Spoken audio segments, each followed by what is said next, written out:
Jadi kita nggak doakan, mereka goyang misalnya, goncang keluarga rumah tangga, atau suatu hari di sana masalah, problema. Coba kita lihat, Tuhan berkata gini, biarkan dunia tertawa, nanti yang tertawa terakhir itu kita. Tapi akal kita jangan ketawain mereka. Ketika mereka goyang bisnisnya, sedangkan kita punya bisnis mengalami promosi ilahi, orang mau tertawa, buah berbicara, mereka akan datang dan berkata, bro doakan.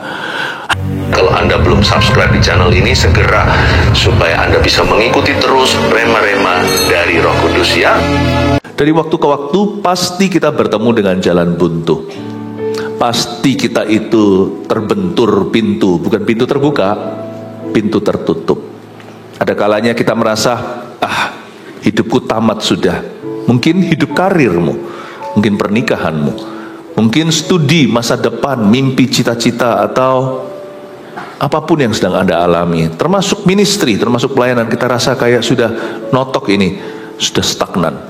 Tidak ada kata buntu di dalam Tuhan, karena Yesus adalah pintu yang terbuka. Dia adalah ya dan amin, dan Yesus adalah jalan.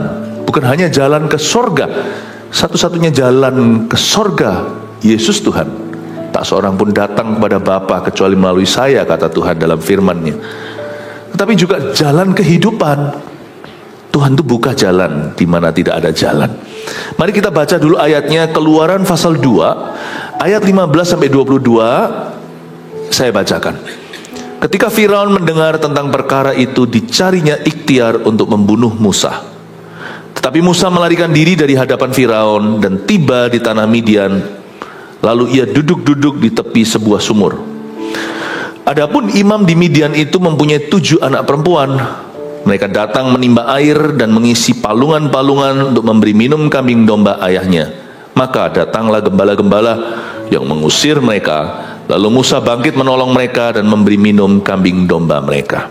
Ketika mereka sampai kepada Rehuel ayah mereka, berkatalah ia, "Mengapa selekas itu kamu pulang hari ini?"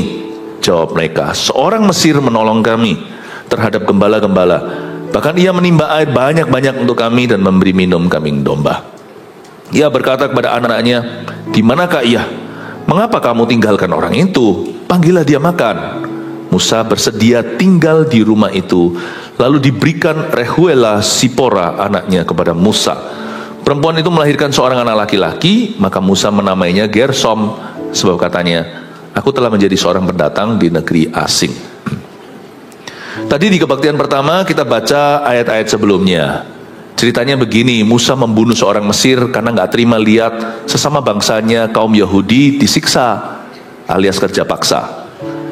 Tarik lebih panjang lagi, Musa ini dulunya waktu dilahirkan di zaman pembunuhan bayi-bayi. Bayi-bayi Israel harus dimusnahkan, anak cowoknya maksudnya. Dan Musa itu disembunyikan di sebuah keranjang papirus, dibiarkan mengambang, kelihatan oleh pegawainya, oleh putri Firaun, lalu diadopsi. Singkat cerita, malah justru mama kandungnya yang menjadi asuh inangnya. Musa itu tumbuh dewasa, tahu jati dirinya, dia itu orang Israel. Tapi pakaiannya, bajunya, trainingnya, edukasi, pendidikannya, groomingnya, packagingnya, semua itu Mesir. Dan Musa itu dalam sejarah, ini bukan kata Alkitab saja, tapi arkeologis atau yang itu loh, yang gali-gali tanah peradaban berabad-abad, itu mereka sembunyi menemukan bahwa sebenarnya Musa itu dipersiapkan menjadi pengganti Firaun. Tapi benar-benar dia itu seperti bintang yang jatuh. Seorang yang diidolakan, seorang pangeran mahkota. Harusnya proyeksinya jadi Mesir number 1, tapi berakhir jadi buronan. Gara-gara tindakan gegabah, emosi seketika, meskipun dia tahu panggilan Allah dari kecil sudah terasa. Tahukah Anda bahwa kita semua itu merasakan panggilan Allah dari sejak kita kecil, tetapi setelah itu terinterupsi dosa. Tapi meskipun dia tahu tujuan akhirnya itu, nah masalahnya dia halalkan segala cara. Dia lihat Tuhan tidak bertindak, Dia main hakim sendiri, bunuh tuh orang Mesir. Wah, runyam akhirnya, kena masalah hukum segalanya. Peduli amat, dia itu dipersiapkan jadi pengganti mahkota atau menjadi penerus tahta. Tapi oleh karena satu kesalahan, hidup kita bisa berabe loh. Nah, karena itu kita melihat cerita ini waktu Musa tertimpa sebuah masalah. Saya yakin dia merasa hidupku tamat sudah. Kita baca ayat 15. Ketika Firaun mendengar tentang perkara itu. Perkara apa? Pembunuhan orang Mesir oleh tangan Yahudi. Dan ternyata dari bayi Yahudi yang diadopsi. Firaun ngamuk sekali. Ngamuk. Ya, ingat ya Bapak Ibu Saudara, sebagai orang Kristen, anak Tuhan, kita mau kompromi menjilat dunia, ujung-ujungnya dunia pasti akan mencarimu untuk membunuhmu dan menceraikanmu. Apapun yang kau jalin di luar sana, kalau bukan dari Kristus itu tidak akan aman, tidak bisa permanen. Di akhir hari, Anda tetap orang Ibrani. Nanti kalau ada apa-apa, yang nolong Anda juga sesama anak-anak Tuhan. Yang menguburkan itu tangan pendeta nanti, hamba Tuhan. Karena itu jangan lari. Jangan lari dari panggilan. Dan please, jangan flirting, jangan bercumbu dengan dunia. Jangan kompromikan kebenaran. Karena semua itu akan kau sesali suatu hari. Dan saat segala sesuatu seperti tertimpa atas kepalamu, seperti seluruh dunia itu ambruk di depanmu, waktu itu yang menolongmu tetap adalah umat Tuhan. Ingat itu, Firaun tidak bisa menolongmu, Mesir tidak bisa membantu. Tapi Musa melarikan diri dari hadapan Firaun dan tiba di tanah Midian. Lalu ia duduk di tepi sebuah sumur. Kenapa Musa duduk di sebelah sumur? Dia lari kan? Dia nggak sempat ganti baju. Sampai di situ dia nggak tahu what to do. Dia nggak tahu dia harus berbuat apa. Saya yakin Musa dalam konteks ini dia sedang melamun. Melamunnya tertegun. Melamunnya itu tercengang. Have I lost everything? Sudahkah aku kehilangan segala sesuatu? Jawabannya iya. Di titik terendah dalam hidupnya, dia nggak tahu dia harus ke siapa. Dan Musa sekalipun sudah dididik dalam takut akan Tuhan, papa mamanya Musa itu dua-dua Lewi atau orang-orang yang melayani, orang-orang yang berdoa. Tapi Musa sendiri belum punya hubungan pribadi dengan Tuhan. Ketika dalam masalah, segala sesuatu tidak bisa menolongmu, percayalah, disitulah guna iman. Iman itu jangan dibangun ketika kita sudah di dalam problema. Iman itu dibangun ada nggak ada masalah. Bangunlah hubunganmu dengan Tuhan, karena itulah yang akan menolongmu. Itulah yang akan menopangmu di saat segala sesuatu runtuh. Tapi singkat cerita, Musa belum punya itu.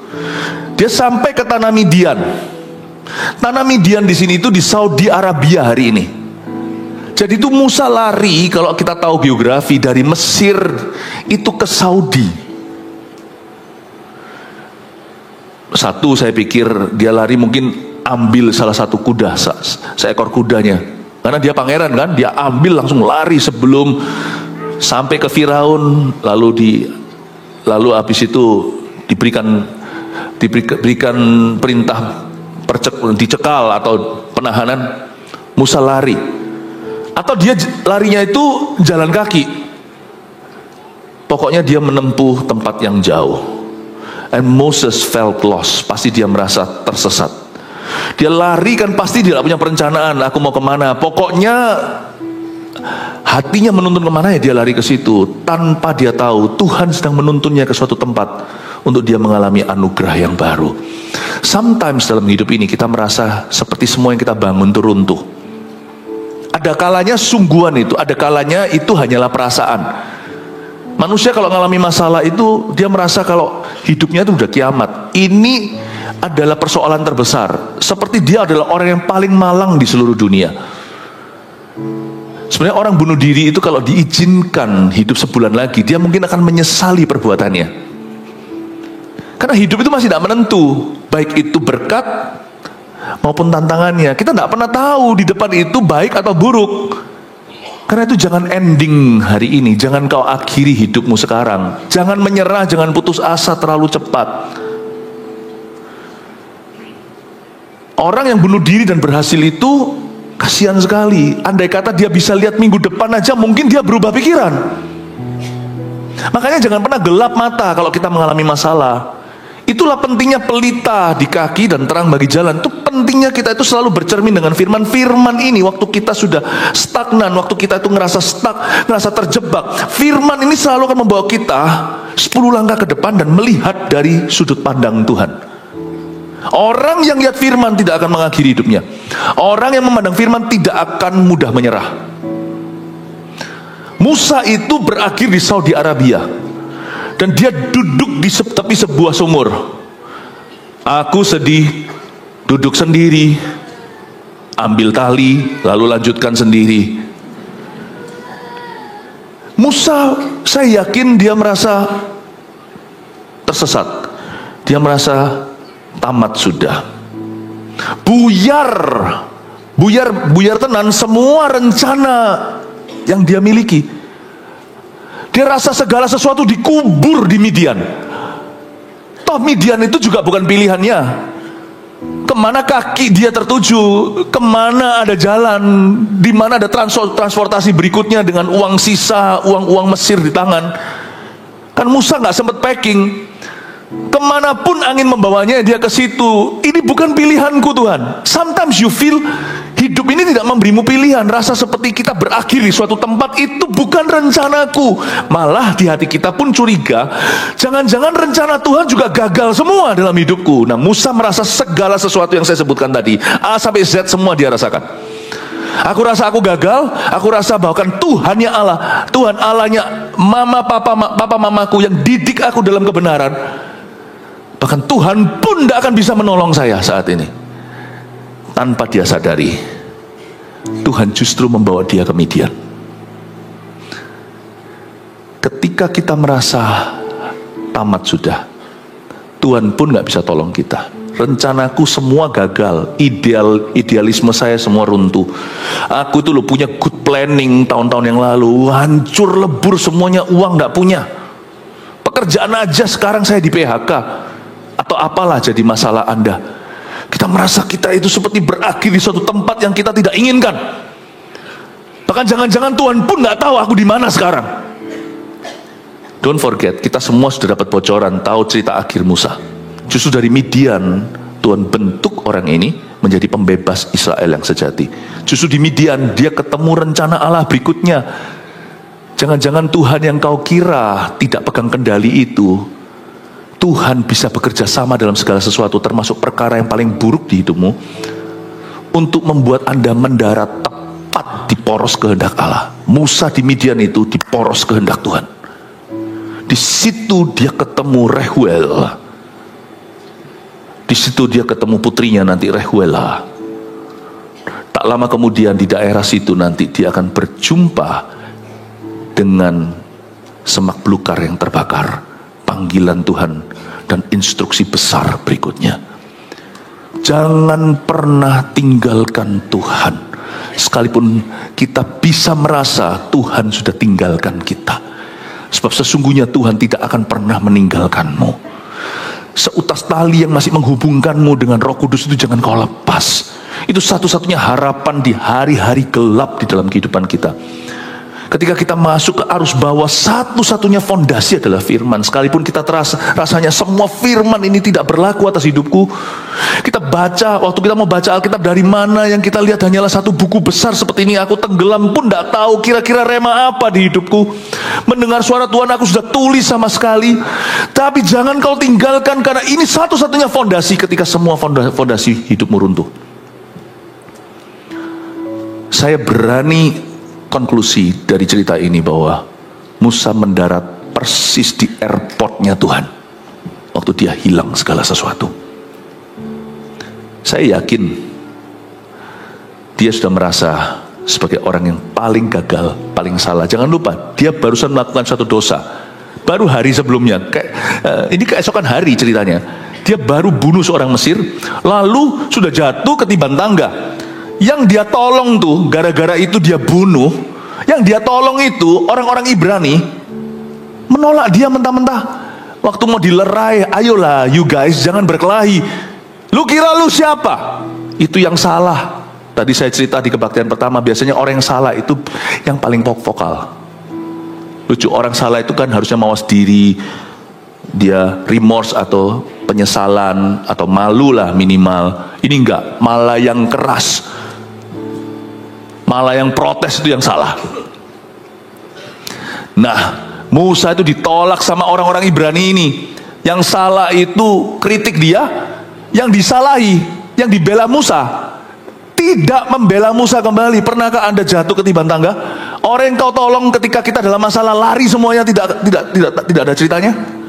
Dan malah justru orang yang kepada siapa kita pernah berjasa, malah justru orang itu yang menjual kita. Wah, ini namanya jatuh ketiban tangga. Sungguhan ini Musa. Baru kemarin dulu, mungkin dia lari berapa hari nih, jauh kan dari Mesir ke Saudi. Naik kuda, saya yakin di tengah jalan kudanya mati, kehabisan bensin, kehabisan rumput. Musa ini sudah merasa I'm done. Dia cuma sisa satu langkah sebelum bunuh diri. Cuman dia punya bibit bobot bebek itu bagus. Atas itu 2 imam, atas itu 2 Lewi, nggak bisa lari. Nanti lain kali lah saya cerita apa dampaknya kalau 2 orang tua, kedua-duanya orang tua kita, papa dan mama bukan salah satu timpang, sama-sama melayani Tuhan. Anakmu tidak bisa direnggut sama setan. Saya ingin Anda mengerti satu poin ini luar biasa. Ketika Musa di Midian saya gambarkan, dia pasti sangat putus asa. Aku rasa orang yang paling salah. Aku pendosa.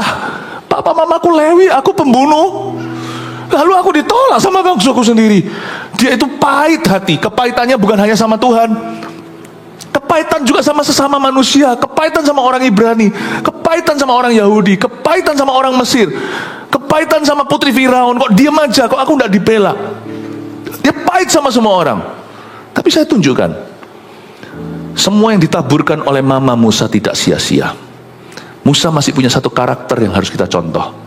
Dia tidak pengangguran. Detik dia lihat kebutuhan berikutnya, dia langsung isi itu. Orang biasanya kalau sudah pernah di titik tertentu tinggi, nggak usah setinggi Musa lah, pangeran. Anda dulu mungkin orang berada, bukan konglomerat. Orang berada, tiba-tiba jatuh bisnisnya. Mau nggak kerja sama orang? Mau nggak kuli bangunan? Oh, gengsi lah. Aku ini S2. Taukah yang antar makanan-makanan, waktu saya berada di satu negara, bukan Indonesia, saya nggak mau sebut, itu S2 semua.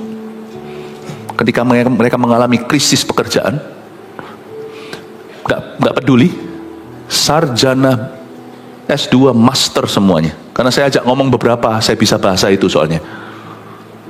Kamu sekolah apa segalanya?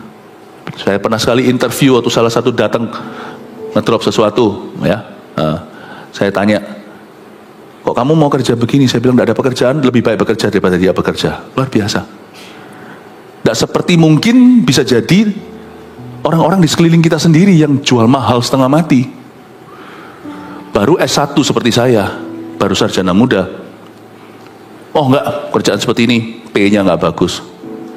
Tapi kan ada bayarannya. Enggak ada proyeksi ke depan seperti apa. Enggak. Kerjaan hanya jadi kerjaan tidak punya komitmen. Tidak punya komitmen terhadap waktu.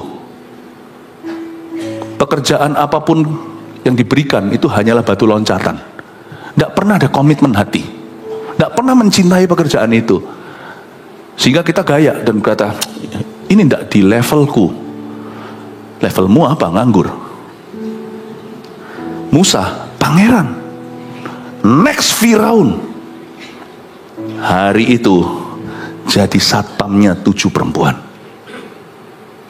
Dan dia bantu nguli minuman, ambil dari sumur-sumur yang jeru itu, ambil air bersih, bukan untuk perempuan-perempuan itu.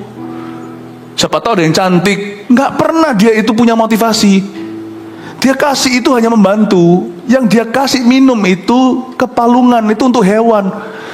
dia masuk, dia jatuh dari pangeran, mengerjakan pekerjaan kasar. Dan bagi orang Mesir, kita perlu mengerti kebudayaan mereka. Orang-orang Mesir itu benci peternak, karena orang Mesir menganggap itu pekerjaan haram dan pekerjaan murahan, pekerjaan bawahan, rendahan, kasaran. Itulah sebabnya sekalipun Yusuf itu diangkat tinggi-tinggi Perdana Menteri, tapi dia dari keluarga shepherds atau gembala. Ini bukan gembala sidang, tapi gembala mbek-mbek domba, lembu, sapi, segalanya.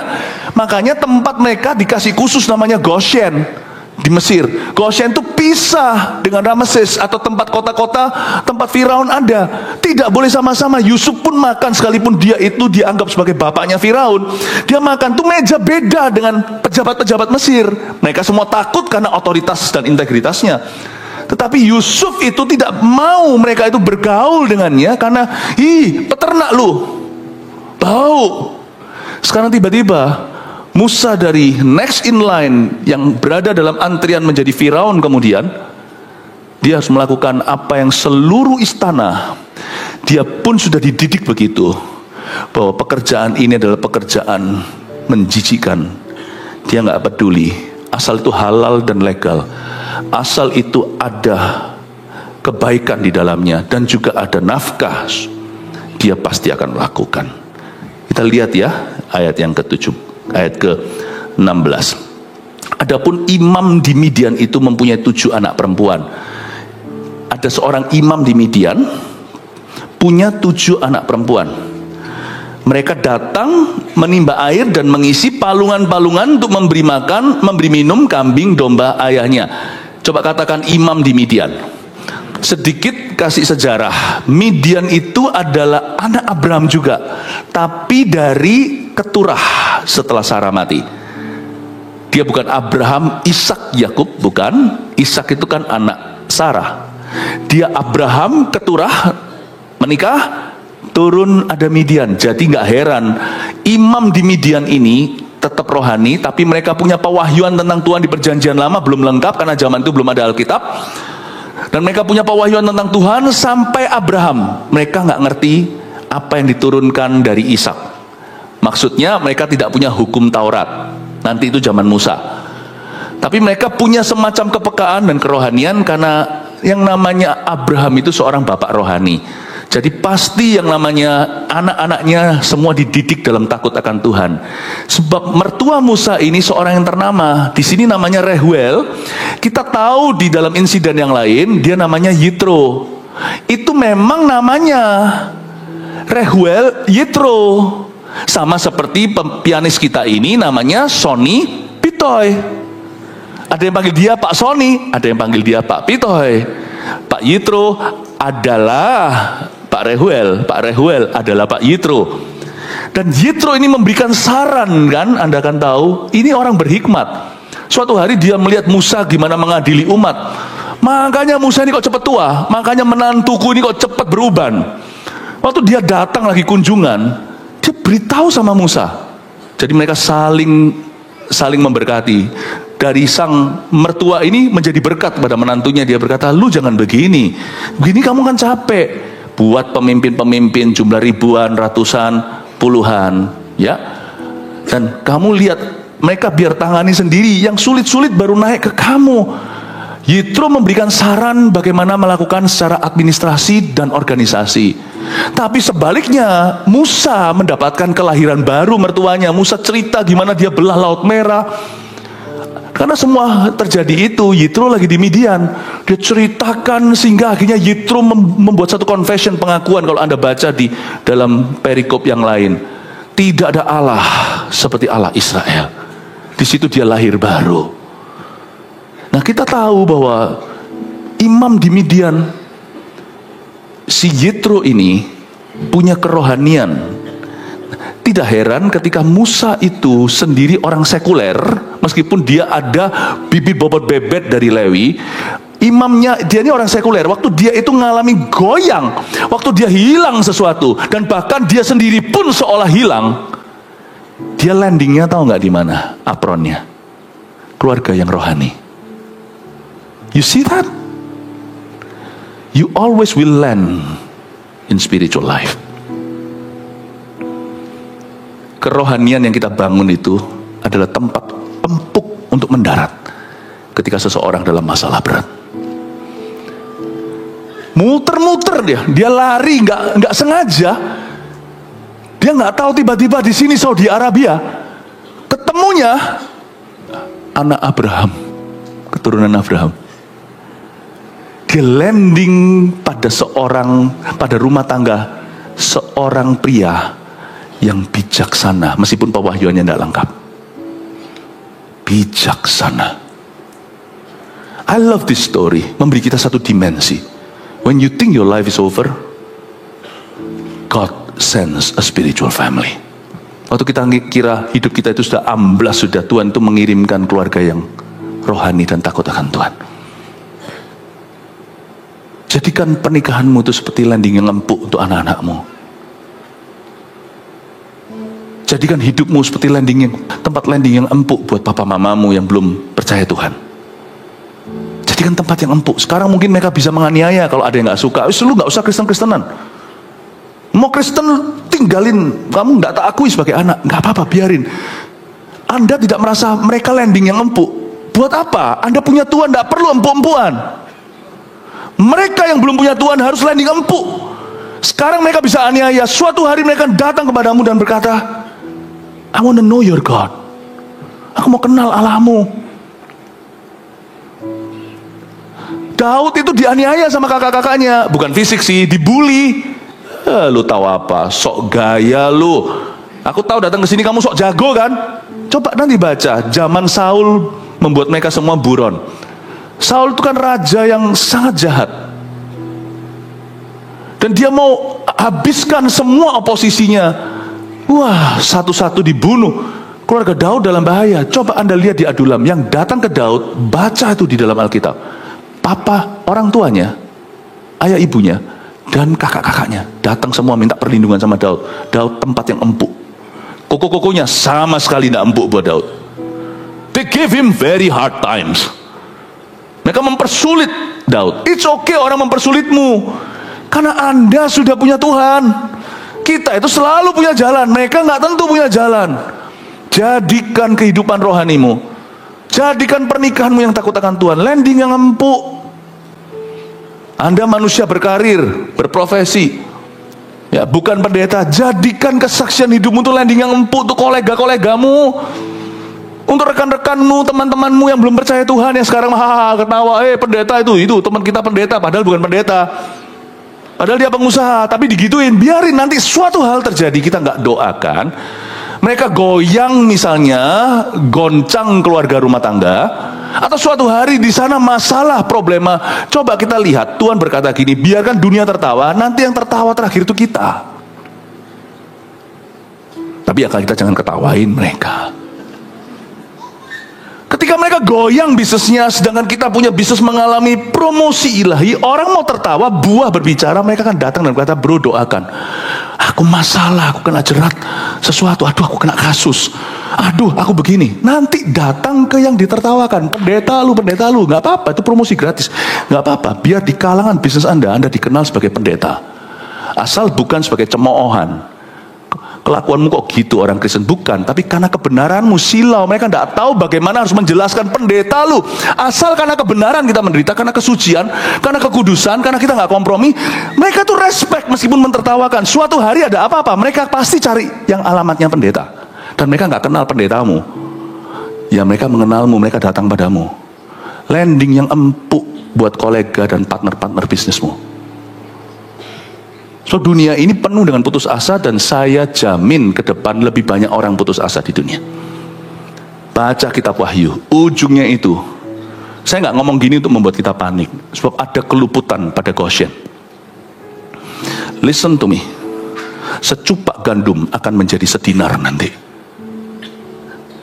6 liter beras itu akan harganya seolah-olah 1 tahun gaji. So, we have not seen crisis yet. Kita belum lihat krisis. Saya sarankan jemaat, kalau hari ini Anda seperti Yusuf di perjanjian lama, Mesir yang melimpah ruah, lembunya semua gemuk-gemuk wagyu sebelum 7 tahun nanti masa paceklik, tabunglah 1/5. Sama uang itu kalau kita sudah punya banyak jangan mentang-mentang. Dan kita kalau sekarang berada di level bawah rasa nggak punya apa-apa juga jangan putus asa. Masih putar kok, masih putar, masih continue ini sejarah. Tapi kalau kita berada di atas jangan gaya. Menabunglah, bukan time untuk sembarang spending. Dalam konteks apapun juga perusahaan, dalam konteks apapun juga, bukan berarti terlalu hati-hati, bukan, tapi bijaksanalah. Money is not everything. Bukan memang, tapi Anda perlu kelola semua talenta. Ya, ini waktunya kita menabung kalau bisa. Bukan sembarangan. Karena kita punya banyak, jangan dihabiskan semua. Yang namanya emergency fund itu perlu untuk keluargamu, perlu untuk perusahaanmu.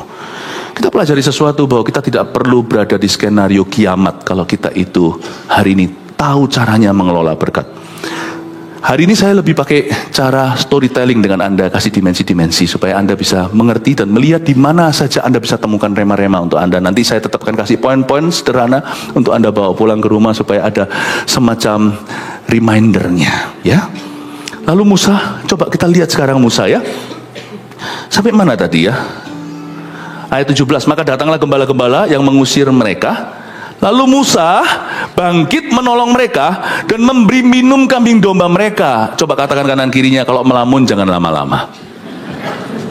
Anda lihat ya, melamunnya Musa itu di ayat 15 hanya 1/4 ayat, tidak setengah bahkan. Bla bla bla bla bla, terakhir ada kata-kata lalu ia duduk di tepi sebuah sumur. 1/5 ayat kali, bukan 1/4. Tapi waktu di ayat 17, ketika dia melihat satu adegan ketika 7 perempuan itu dibully, Musa langsung bangkit menolong mereka. Ini adalah perbuatan aktif, iman tanpa perbuatan dalam hati. Kita itu hari-hari ini, peduli amat susah atau tidak, kita harus menerapkan hidup rohani dulu, lalu juga aktivitas sehari-hari. Yang aktif, kita semua harus jadi aktivis, bukan pesimis. Lawan kata aktivis itu bukan pasifis, nggak enak, susah diomong. Lawan kata aktivis itu pesimis. Orang pesimis biasanya nggak berbuat apa-apa. Aktif, tapi pastor aku barusan di PHK. Don't worry, Musa juga bukan di PHK saja, dia diburu, mau dibunuh, nggak main-main loh masalahnya dia. Kalau yang membunuh dia itu orang biasa lain cerita, yang mau bunuh dia Mesir number 1.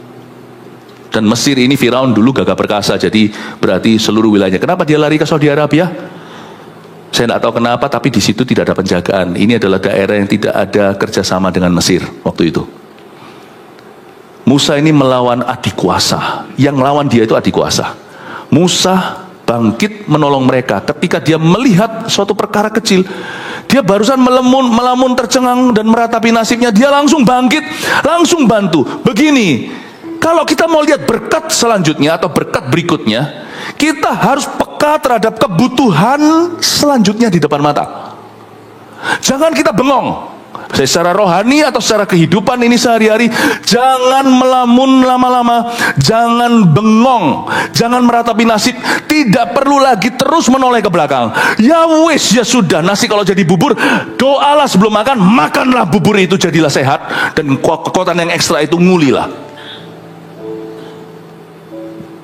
Itu bukan soal kondisi keadaan realita kehidupan, ini bicara soal prinsip kehidupan, prinsip hati yang bisa diterapkan di dalam setiap kondisi.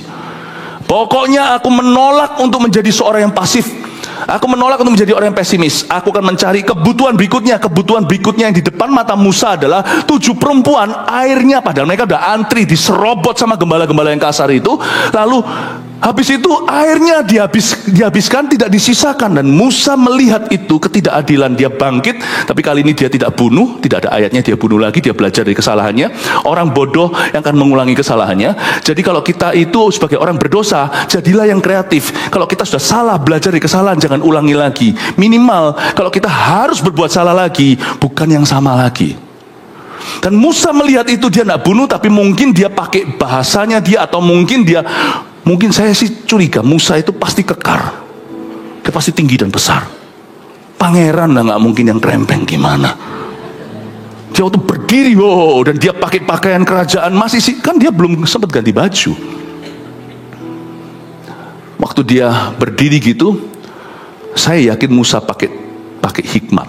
gimana caranya ngusir gembala-gembala itu. Tidak terjadi pembunuhan lagi, tapi Musa langsung bangkit menolong wanita-wanita ini. You please find the next needs. Temukan kebutuhan berikutnya yang ada di depan mata, isilah. Temukan pekerjaan berikutnya di depanmu, lakukanlah. Temukan ministry, pelayanan kemudian di depanmu yang ditawarkan, ambillah. Servolution, audisi nyanyi, semua kunci G, sana kunci C, ada kunci D, kunci kita, kunci K. Kita kunci sendiri, ditolak, kecewa, aku gak mau ke gereja. Malah justru aku diterimanya bukan di PAW, karena bukan talenta aku diterimanya di bagian pelayanan yang lain yang sifatnya mungkin lebih tidak tampil tapi lebih teknis. Whatever it is, orang yang aktif spiritnya akan berkata, yes, so long that you use me, oh God, selama kau memakai aku. Kita akan pilih-pilih. Musa gak pilih-pilih, dia dapat job baru dari Roh Kudus, ngasih minum mbek-mbek, bukan sebagai gembala. Hari ini kata gembala itu kan notabene public figure. Ini bukan gembala itu, ini gembala kambing tenan. Ini Musa kasih minum kepada kambing domba, tuangkan air ke palungan, dan dia melayani tanpa pamrih. Jangan pilih-pilih, jangan tebang pilih. Apapun kebutuhan yang tiba-tiba Tuhan kirim di depanmu, isi itu. Apapun pelayanan yang di depan Anda diterima oleh Tuhan, terimalah.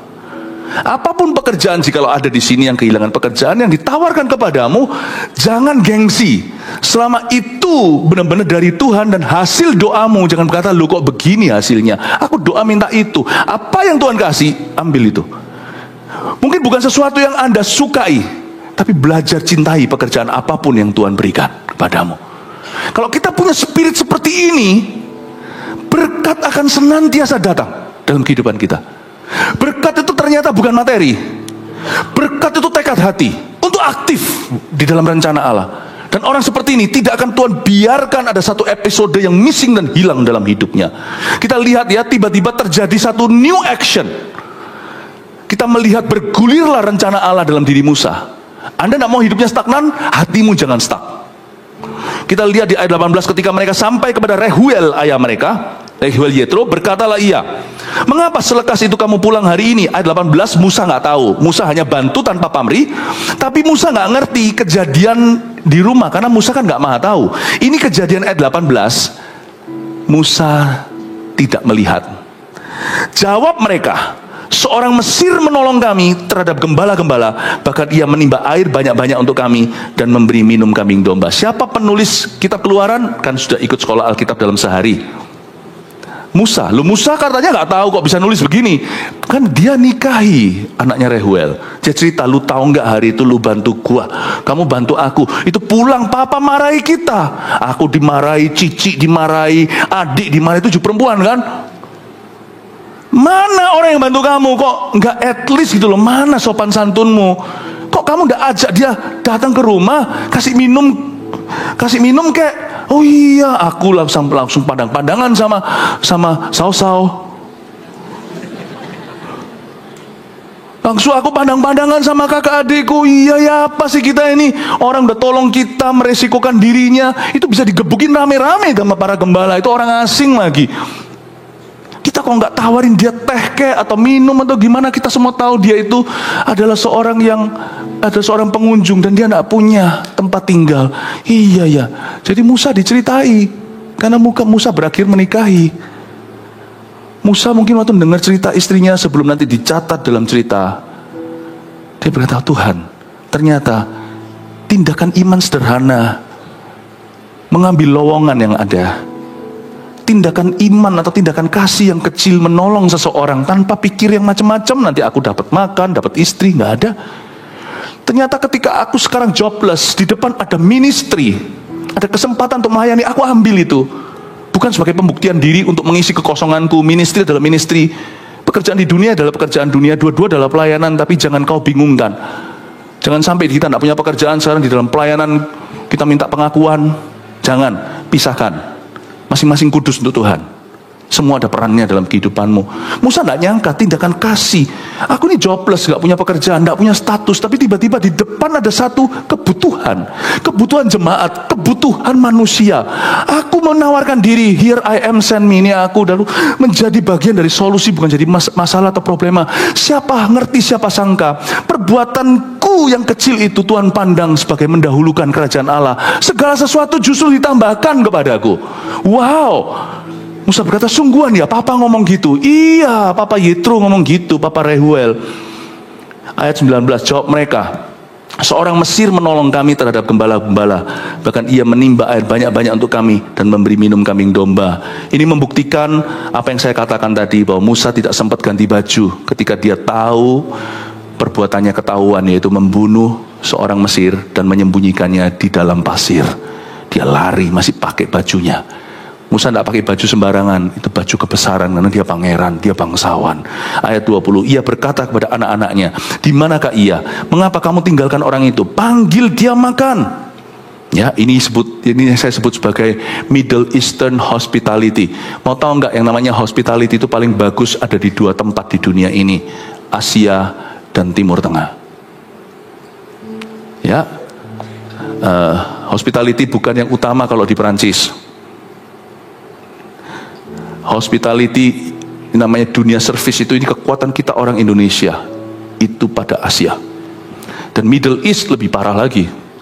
Lebih baik keluarganya mati daripada tamunya terbunuh. Itu lebih ngeri lagi. Itu Middle East. Dan ini juga mengajarkan kepada kita harus ramah sama orang. Kalau kita kedapatan tamu, jangan buat Tuhan malu. Kalau tiba-tiba datang orang di sini pengunjung, semua kita di sini sudah di jemaat lebih dari 2 kali datang, semua Anda sudah menjadi host. Orang Indonesia tidak boleh memungkiri kekuatannya. Justru yang menjadi penghalang kita terus untuk jadi berkat bagi bangsa-bangsa itu adalah rasa malu kita. Kita tuh shy, malu, tidak berani. Lebih baik kita tuh tidak menjadi beda gitu. Kalau bisa sama dengan semua, ini membuat kita boring, membuat kita membosankan. Jadi saya dorong semua jemaat di GMS Surabaya Timur. Kalau di sini kedatangan tamu, orang baru pertama kali hadir, Anda sudah lebih dari 2 kali hadir, Anda otomatis jadi kakak rohaninya. Ya. Tapi saya belum pernah dilengkapi. Gimana? Ayo sini datang di MSC, kami lengkapi. Semua kita harus punya hospitality seperti orang-orang di perjanjian lama. Nah, singkat cerita, akhirnya di ayat 21, Musa bersedia tinggal di rumah itu. Lalu diberikan Rehuela Sipora anaknya kepada Musa. Ayat 21 dan 22 ini saya mau jelaskan sesuatu di sini, penting sekali. Musa seperti saya katakan tadi, ketika dia terhilang, Tuhan buat dia landing dan mendarat di rumah seorang yang takut akan Allah, keturunan Abraham. Tahukah Anda bahwa ketika kita dalam masalah, justru jangan jauh dari gereja dan dari orang-orang benar.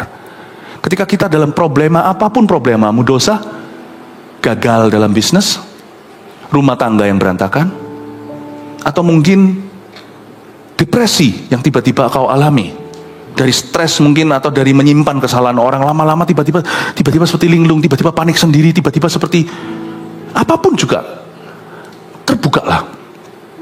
Sebab setiap masalah harus membuat kita landing di tengah-tengah satu keluarga yang takut akan Tuhan. Makanya itu kalau bisa, setiap family itu berfungsi, jangan ada keluarga yang disfungsional. Makanya kalau bergereja itu jangan hanya papa atau hanya mama. Semua anak-anaknya setiap linear. Yang anak-anak muda pergi ke Army of God, yang kecil pergi ke Eagle Kids. Kenapa? Keluarga itu harus dibangun bersama, tidak bisa hanya papa atau mama, hanya anaknya. Harus barengan. Sebab nanti keluarga itu akan jadi payung saat hujan. Bahkan lebih dari sekedar untuk keluarga itu. Karena Alkitab berkata, seperti biji sesawi waktu dia tumbuh menjadi tanaman yang paling besar, nanti hewan-hewan liar pun akan bersarang padanya. Keluarga itu kalau utuh dalam Tuhan, dan semua masing-masing itu bertumbuh. Kalau bisa, papanya CGL, pemimpin Komsel, anaknya juga CGL, tapi Komsel di anak muda. Kan enak gitu. Nanti ada apa-apa, keluarga itu tempat yang selalu nyaman untuk berteduh. Dan juga bagi orang lain, bahkan tetangga-tetanggamu pun akan berteduh. Musa bersedia tinggal di rumah itu. Ya iyalah, dia perlu Di saat orang itu gelisah, tidak punya apa-apa, the only yang bisa menyelamatkan dia di situasi seperti itu adalah satu keluarga. Kalau bisa keluarga kandung, kalau enggak keluarga rohani. Lebih baik lagi kedua-duanya. Keluarga kandung yang takut akan Tuhan, keluarga rohani yang bisa mengerti. Jangan kau hadapi sendiri masalah apapun di hidupmu. Saya nggak berkata sedikit-sedikit minta tolong orang lain, bukan. Tapi apalagi kalau kita merasa nggak kuat, jangan pernah menghadapi sendirian. Karena di dalam Tuhan kita tidak yatim piatu. Pasti ada keluarga yang Tuhan bangkitkan. Kalau bukan keluargamu sendiri, pasti ada keluarga rohani yang bisa mengerti situasi Anda, yang bisa mengcover Anda. Jangan larinya ke dugem. Jangan ke alkohol, jangan ke narkoba, jangan kepada kehidupan yang salah. Nanti kalau masalahnya selesai, masalah baru keluar. Selalu tempat teduh dalam problema ketika kita rasa hidup kita tamat sudah, itu adalah keluarga yang takut akan Tuhan. Preferably, ya, preferensinya adalah keluarga kandungnya juga demikian. Tapi keluarga kedua itu gereja, yang kadang-kadang menjadi keluarga pertama kalau keluarga kesatunya tidak berfungsi. Gereja dan your family. Kalau Anda dulu yang bertobat masuk gereja, menangkan sisa keluargamu, supaya keluarga Anda itu menjadi landing, menjadi tempat di mana ada damai sejahtera. Tapi kalau seumpamanya Anda satu keluarga sudah dalam gereja, bangunlah kerohanianmu bersama. Musa itu menemukan family. Di masa-masa paling kritis dalam hidupnya, dia menemukan family, dan Tuhan memberi dia family, memberi dia keluarga. Ini bukan memberi pernikahan sebagai pelarian, bukan. God gave Moses a God-fearing home. Makanya di gereja kita juga panggil orang-orang welcome home. Semoga di sini kau menemukan itu. Dan kita mempelajari sesuatu juga yang dikasih ke Musa, seorang putrinya bernama, siapa namanya? Rehuela Sipora. Saya kasih satu dua pewahyuan tentang ini.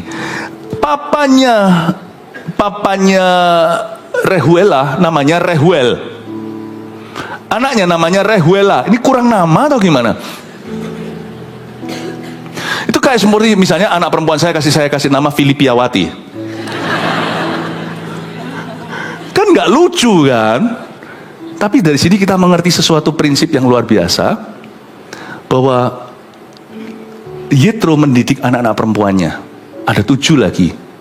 Ini agak sedikit beda dengan kebudayaan Totok yang merasa anak perempuan asal-asalan, apa-apa, anak laki yang harus dipersiapkan. Jangan salah loh, ini konsepnya. Rehuela adalah tangan kekuatan Rehuel. Yang dikasih Musa ini beruntung dapat anak perempuan yang dididik benar. Tahukah Anda bahwa Rehuela adalah seorang yang berkarakter? Dan nama selanjutnya dia Rehuela Sipora. Kata Sipora itu artinya apa? Tulis Twitter. Kicauan. Berarti dia akan jadi istri yang cerewet. Memang dia istri yang cerewet.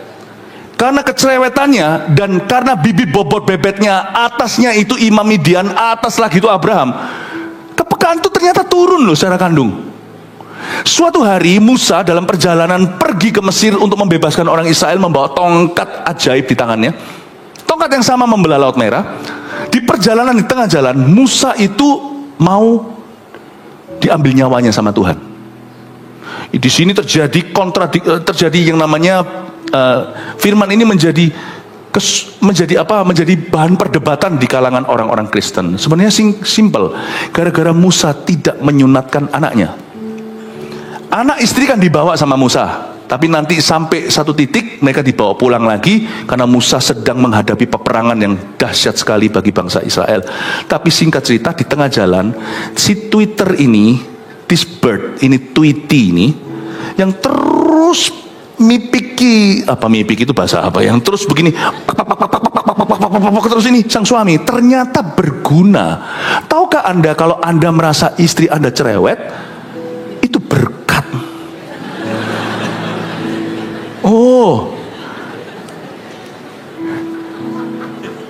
Kok ketawanya gitu? Gara-gara istrimu cerewet, kau tidak jatuh dalam dosa. Gara-gara istrimu cerewet, lihat itu pakaianmu tidak compang-camping, rumahmu tertata, daripada istri yang cuman pedicure, manicure. Twitter itu adalah berkat. Itu berkat. Dia suatu hari cerewetin Musa. Saya nggak tahu apa sesungguhnya terjadi karena Alkitab berhenti sampai sana. Cuman berkata bahwa Allah hendak membunuhnya. Kata membunuh itu kasar kan, keras kan. Tapi beda kalau manusia itu pendosa, bunuh itu kejam. Allah membunuh itu artinya Allah mengizinkan hidupnya berakhir sampai sana aja. Kok aneh, Tuhan suruh dia pergi ke Mesir, kok di tengah-tengah jalan mau mengakhiri? Karena Musa tidak bisa KKN. Tuhan itu Allah perjanjian. Dia nggak bisa begini loh, punya dua standar. Dia mau pergi ke Mesir, mau bebaskan bangsa Israel. Bangsa Israel ini mau dientaskan dari mentalitas perhambaan atau perbudakan. Kok dia sendiri nganggap enteng itu? Karena di perjanjian lama, perjanjian itu by sunat. Perjanjian baru, sunat hati, kulit katan itu dosa. Pertobatan cukup karena Yesus sudah mati, tidak perlu ada tanda fisik kecuali untuk kesehatan, silahkan. Tapi waktu itu Musa itu sudah tahu dari zaman papa mamanya, wong dia itu dididik sama Lewi dan Lewi kok. Dia tuh tahu hukum sunat itu, hukum Abraham itu Musa sangat tahu. Kenapa dia ulur ketika dia di Midian dan waktu dia dapat anak Gersom ini dibiarkan, nggak disunat. Ya saya tahu sekarang kamu sudah tidak lagi berada bersama dengan orang Ibrani. Hanya karena kamu sudah tidak keliling sama orang-orang Kristen, pergi jauh, ya, bisa jauh mempertaruhkan nasib di negeri orang, belum ada gereja yang tetap. Bukan berarti kau tinggalkan prinsip-prinsip yang benar yang sudah diajarkan waktu kamu sejak muda. Hai Timotius, kau sudah tahu firman sejak zaman mama dan grandmamu Lois dan Unike. Kamu jangan tinggalkan.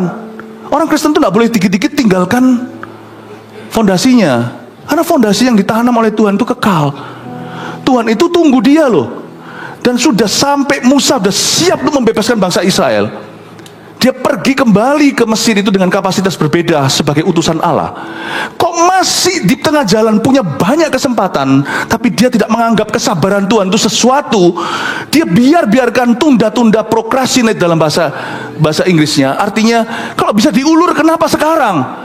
Dia ulur ketaatan untuk family-nya sendiri. Anak itu nggak disunat-sunat. Kan lucu ya. Kita bisa ngomong tentang Tuhan, bisa berdoa, anak nggak pernah dibaptis-baptis sampai umur 25 nggak pernah dibaptis. Gimana sih papa?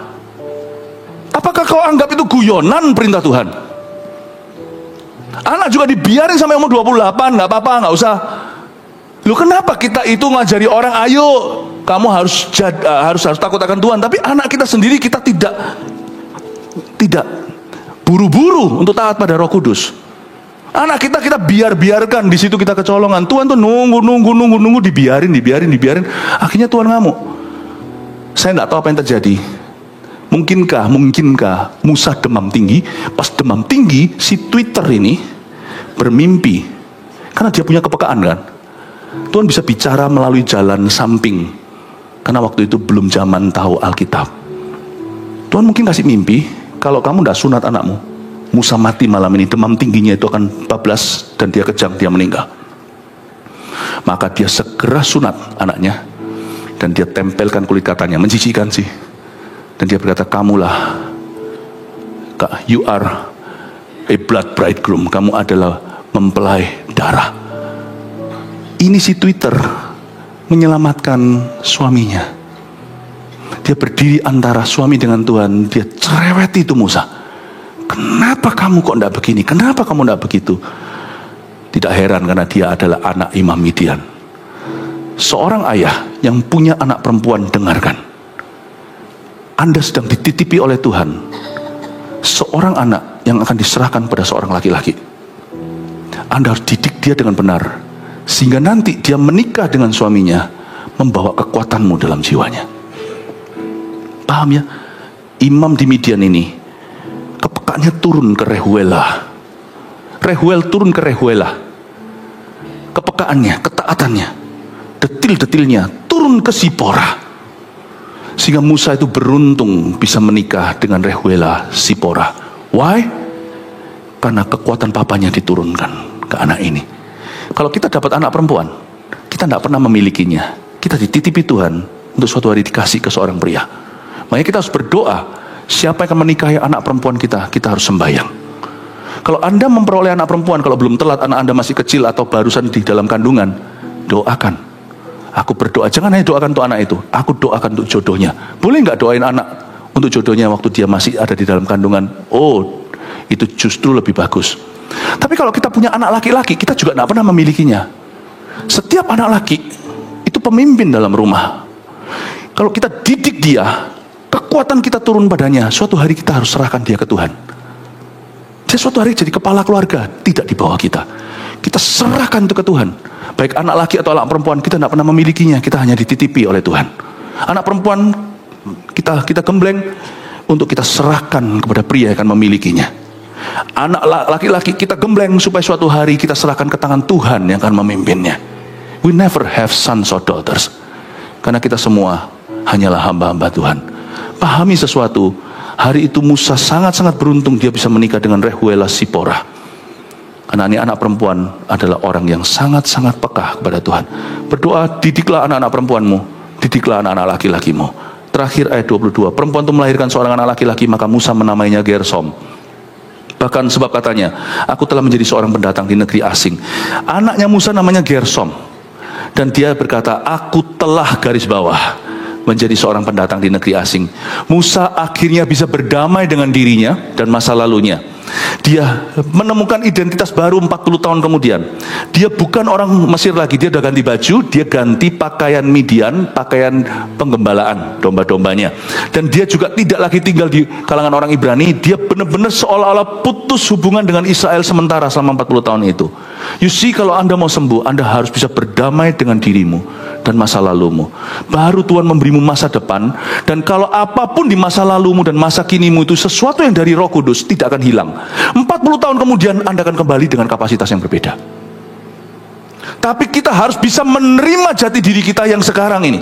Jangan hidup untuk masa depan, itu adalah iman. Jangan hidup di masa lalu, namanya trauma. Hiduplah di masa kini. This is my jati diri. Ya sudah, aku bangkrut, aku dulu konglomerat, tapi aku menolak punya mentalitas melarat. Aku hari ini melihat apapun di depanku aku akan ambil, dan aku akan bertanggung jawab dan bekerja sama dengan Tuhan. Apapun yang ada di depanku, aku pokoknya akan kerja keras. Dan aku belajar dari kesalahanku di masa lalu. If you can, kalau Anda bisa berdamai dengan dirimu sendiri, Tuhan akan menunjukkan kepadamu satu rencana, namanya rencana moving on. Allah akan memberimu the next plan of God. Rencana Allah yang sama dahsyatnya dengan masa lalu. Bahkan yang masa lalu semua dah hangus, yang kau kira sudah dikubur, itu kalau diserahkan ke Tuhan hari ini, itu bisa kembali. Kalau itu dari Roh Kudus, dia tidak pernah lari. Dan Musa bisa menerima keadaannya. Dan orang berkata selama 40 tahun itu adalah masa penantian Musa. Salah. Musa tidak menanti apa-apa. 40 tahun itu masa kerja. There is no such thing seperti masa penantian. Kita hanya punya masa kerja musiman. Waktu kita masih SD, itu masa kerja kita, sekolah. Meskipun semua kita tidak ingat zaman saya dulu atau SD, itu beda kurikulumnya, PSPB, siapa yang tahu. Itu apalin semua menteri saat banyak itu, lalu ganti satu, pusing saya, dokter Andesnya, insinyurnya. Untung anak-anak sekarang tidak perlu mengingatin semua. Masih ingat nggak zaman-zaman itu? Ya Pak, menteri tenaga wanita, menteri pertanian, menteri semuanya dokter Andes SH. Nggak boleh loh, salah, SH-nya itu sudah dapat potong angka. SH diganti STH, sarjana hukum jadi sarjana teologi.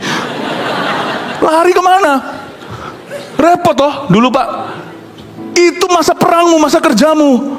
Saya masih ingat, saya didrill sama mama saya, harus hafal dokter Andes SH. Saya dalam hati saya bilang, besok saya nggak mau sekolah tinggi-tinggi supaya jangan banyak gelar menyusahkan orang.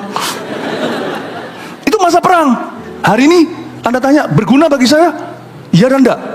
Enggak berguna, sebab mereka semua sudah mati. Berguna bagi saya bukan pengetahuannya, itu menerpa saya. Hari ini saya dalam pelayanan, nggak mudah nyerah SH-SH-nya. Tahukah masalah hidupmu lebih rumit dari dokter Andes SH? Itu masa perang, tidak ada masa penantian. Aku masa penantian masih pacaran, jadi boleh seenaknya pacaran, gampang lah, mau ikut aja, just nikmati dunia. Wah, apa salahnya kita nikmati sambil jalan? Orang berkata, aku masih mau bebas dulu, aku mau single dulu, nanti kalau sudah menikah tidak bebas. Ngawur, itu mitos dari mana? Justru lebih banyak freedom di dalam pernikahan. Yang saya maksudkan bukan seksualita, tapi life becomes more full, more beautiful. Yang single juga nggak perlu gimana. Kalau nggak nemu, Anda juga bisa full kok hari ini. Coba lihat orang yang menikah salah, mereka iri sama Anda. Anda bisa semuanya sendiri dan happy. Nggak usah iri lah sama orang lain. Nggak ada masa penantian itu. Kalau Anda sekarang masih single, itu masa kerjamu, itu masa perangmu. Nanti kalau married, itu masa kerja, masa perangmu. Yang punya anak, itu masa kerja, masa perangmu. Percayalah, Anda punya anak, perang itu ada. Aku belum dikaruniai anak, udah 7 tahun, 14 tahun, 15 tahun menikah. Ya sudah, itu masa perangmu, itu masa indah, itu masa kerjamu. Gak ada masa penantian, itu gak ada. Musa tidak mengalami waiting years, working years ya. Ayo 5 poin saya kasih supaya kenyang semuanya pulang ke rumah. Apa aja yang kita bisa pelajari dari pelajaran hari ini sewaktu kita kira hidup kita tamat sudah? Number 1, masih ada kasih karunia untuk orang gagal dan salah. Ini jangan kau ragu. Rugi jadi orang Kristen gak percaya ini, rugi bener. Karena dalam Kristus ada satu produk yang tidak dimiliki oleh tempat lain dimanapun juga. Living hope. Yesus mati itu kan supaya ada living hope. Nah kalau orang Kristen udah percaya Yesus pikul salib lalu gak percaya ini, itu sama dengan orang sudah beli tapi produknya tidak diambil kembali, gak diterima. Living hope. Ikut Yesus sudah usah kita motivasi materi apa itu pemeliharaan Allah, itu biar urusan Tuhan. But you must refuse to be hopeless. Masih ada kasih karunia untuk orang yang gagal dan salah. Masa bisa Pastor Philip, orang sudah segagal aku bisa? Ada yang sudah melewati Musa belum? Bisa nggak sehancur segagal orang seperti aku ini masih bisa pulih? Bisa. Bisa. Yesus pun tidak mati. 2, jangan melamun terlalu lama. Segera bangkit. Lihat kebutuhan berikutnya, lihat lowongan berikutnya, lihat kerjaan berikutnya, lihat tawaran berikutnya. Move. Langsung. Tidak usah tanya Tuhan, aku minta tanda. Cepat dan cekatan. Gerak cepat, berdiri, langsung bangkit, lakukan sesuatu. Dari situ akan ada to be continued dalam rencana Allah dalam hidupmu. Stagnan tidak stagnan, tergantung langkah kakimu. 3, carilah kebutuhan dan lowongan berikutnya untuk diisi. Itu tadi, lanjutan tadi ya. Kalau ngelamun jangan lama-lama ya, habis ini ya. Nggak usah. Kalau Anda melakukan sesuatu kesalahan, udah belajar dari itu, udah akui kepada siapa yang Anda rugikan, Anda sudah ganti rugi sebisanya, udah, Anda nggak perlu pukul-pukul dada lagi, nggak perlu. Don't waste 5 minutes, 5 menit untuk meratapi. Bangkit, cari kebutuhan lowongan berikutnya. 4, carilah keluarga yang bisa mengerti dan mendukung kita. Find yourself a family. Oh berarti cari jodoh? Bukan. Jodoh nanti dari Tuhan tentunya pada waktunya. Tetapi ini bicara tentang komunitas yang bisa support you. Itu penting sekali. Justru orang yang jatuh dalam hutang bukan keliling kemana-mana cari orang yang bisa diutangin, tapi cari orang yang bisa mendoakan dan memberi Anda advice yang sehat. Tapi hati-hati jangan manfaatkan. Kalau Anda menemukan itu, biasanya langkah pertama mujizat dalam hidupmu. Tidak tentu Tuhan akan pakai orang-orang tersebut, komunitasmu. Tuhan bisa pakai orang-orang lain. Supaya jangan Anda campur baurkan. CG bukan tempat untuk pinjam-meminjam. CG juga bukan tempat untuk orang tarik-tarikan bisnis. Bukan. Justru nanti Tuhan akan tutup keranmu di luar kalau kita lakukan itu. Tapi kalau kita sama kerajaan sorga itu murni, nanti Tuhan buka kerannya itu di luar itu. Tahukah Allah adalah Allah yang sama yang memindahkan harta orang fasik ke orang benar? Tahukah devisa yang Tuhan janjikan dalam hidupmu itu tidak harus datang dari komunitas yang memberimu rasa aman, tapi Tuhan itu bisa bawa devisa dari luar. Tuhan itu adalah ahlinya memindahkan harta karun tersembunyi dari seberang lautan kepadamu. Carilah keluarga yang bisa mengerti dan mendukung kita. Kalau masalah kita money, jangan cari money dulu. Cari jalan yang benar. Tuntun aku. Minta akuntabilitas atau minta pertanggungjawaban kita benar-benar di hadapan Tuhan. Bangun jalur sehat. 4, 5. Terakhir, syukuri dan kerjakanlah apa yang ada pada kita. Peduli amat apapun yang ada di depan. Kerjakan itu. Percayalah, Dia adalah Allahnya 5 roti dan 2 ikan. Yang bisa memberi makan 5.000 orang. Itu heran. Lihat ya, 5 roti 2 ikan. Anggaplah 7 item di sini. Situ 5.000 kepala, perutnya lapar sekali. Kok bisa ya 7 menutup kebutuhan 5.000? Saya enggak ngerti. Dan 7 itu tetap utuh. Itulah toko kecilmu. Kok bisa ya 7 ini 5.000? Kalau ini dijual pun amblas, disembelih, ditumbalkan pun nggak bisa nutup itu. Tapi ada sesuatu yang ngalir terus. Karena aku hanya kelola sebaik mungkin 5 roti 2 ikanku. Ngalir terus, tiba-tiba menoleh suatu hari.